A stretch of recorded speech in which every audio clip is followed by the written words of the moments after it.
love this phrase. It says, shun the sin but love the sinner. That's from St. Augustine. That's pretty much the formula that we're talking about, is understanding that behaviour is not the person. If you can understand filters and understand how the mind works, you can start to separate behaviour from people, and you can start to manage how you feel about people in life better, rather than combining them all. They're not one and the same. We're all little tiny babies once born with unlimited potential, with an unlimited field of potential around us. Now lots of things happen in those early years, and when that person comes to you with that anger or that aggression, there's a whole series of filters in place. Those have to be set up along the way.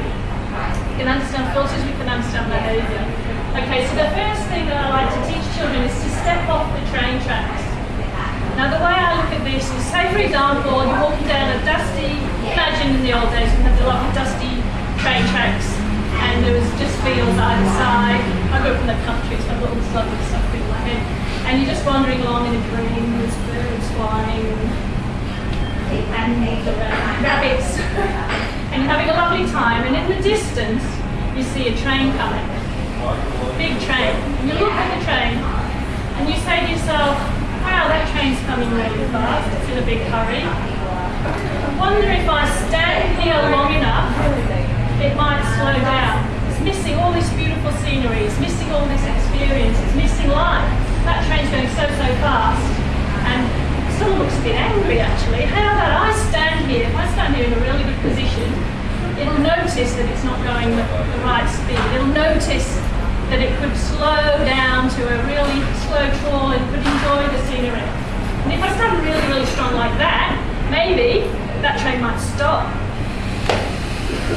Is that going to work? It's not going to work. This is what happens when you're faced with somebody with that kind of a filter in place, that kind of anger in place, that kind of energy in place. You're kidding yourself. The reason you stand on the train tracks like this is because you think you can make a difference. You think you can do something to help that person or to teach that person a lesson, even if you absolutely despise them. You want them to know your pain. You want them to know that they're wrong. You want them to stop. So you stand there, like that. Generally, you get run over as a general rule. My tip, number one tip, is to step off the train tracks. Just a little bit. You don't have to go too far away. If this is a problem you need to resolve, but just step to the side. Separate yourself from the path of the incoming train. Give yourself a bit of space so you can actually move into thought instead of emotion. You can actually plan your next move instead of being stuck in a tiny space. Plan your move. Strategize. Have a think about this. Rather than buy into the focus on the problem, you step to the side and think, oh, there's a solution. You know? Yes, exactly. Standing in the train tracks is focusing on the problem. All your attention is on the problem. That's not where your answers lie. That train's coming whether you like it or not. It's coming either at you or at an empty road, but it's coming. That train's on its own path. It's got a set level of whatever. It's doing what it's doing. It is not your job to stop the train. If you stand to the side of the train goes, oh, look at them, and decides to slow down, good for the train. But it's not your job to stand in the way.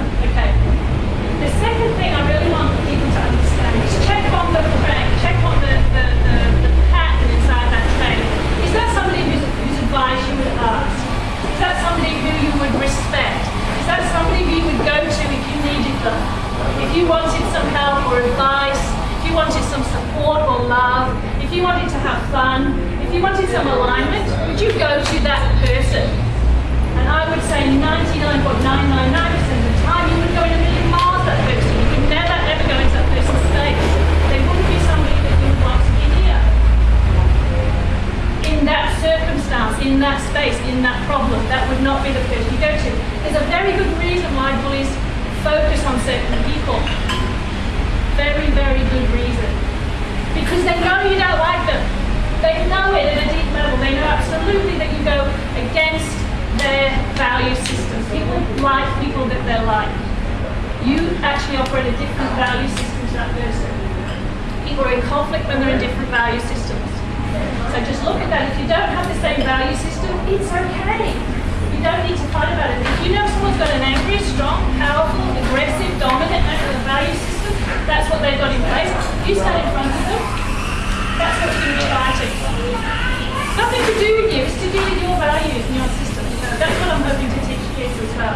Understand that it's to do with values. The third thing I really want people to notice is that there are unlikely angels. Okay, so you're on the train track and your focus is riveted on the train. Then you step off, you step to the side. All of a sudden, you're back in the field. You're back in the open. You've got your emotional centre back, and you start to notice. There always are other people, events and things that come into your life once you take your attention off the train. There is a massive support band around us at all times. The reason why I was so unhappy in Africa, I wasn't looking for answers. I was looking at the problem. I was very, very unhappy, and I was very, very keen to be unhappy at that point. I was very, very keen to feel right.